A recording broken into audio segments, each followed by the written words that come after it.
All right, let's play Step Up and Count to practice identifying blaming language. Use your skills for learning to focus your attention and listen for blaming words in the problem statements. So, blaming words are like never and because of you and you made me. Does that make sense? All right, so this is what's going to happen. I'm going to say a statement, and I want you guys to count on your fingers how many blaming words you can find. All right, then when I say go, I want you to step out those counts, okay? Here, let's try one real quick. I never get a turn because of you. All right, so we're going to try it again. First, I'm going to read the statement. When you hear me say a blaming word, I want you to hold up a finger for each blaming word you hear, okay? So here we go. I never get a turn because of you. All right, so stomp it out. Let me hear it. That's right, 4. Let's do another one.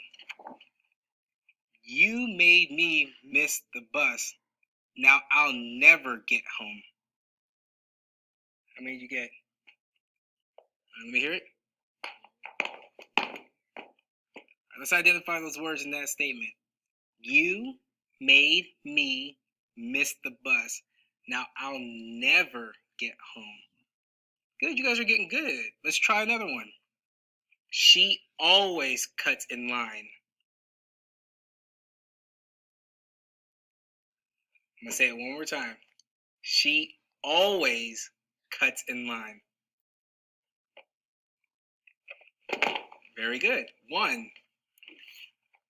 All right, let's do one more, okay? I need you guys to listen very closely, okay? And focus your attention.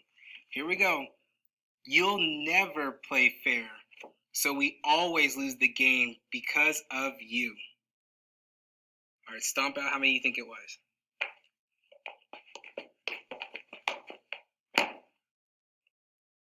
Wow, that was a lot of stomping. All right, we'll try it one more time. You never play fair, so we always lose the game because of you.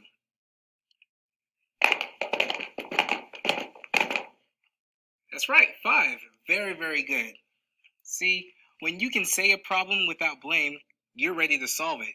Today, you'll see how Leo and Travis use the rest of the problem-solving steps to solve their problem. Good job, you guys.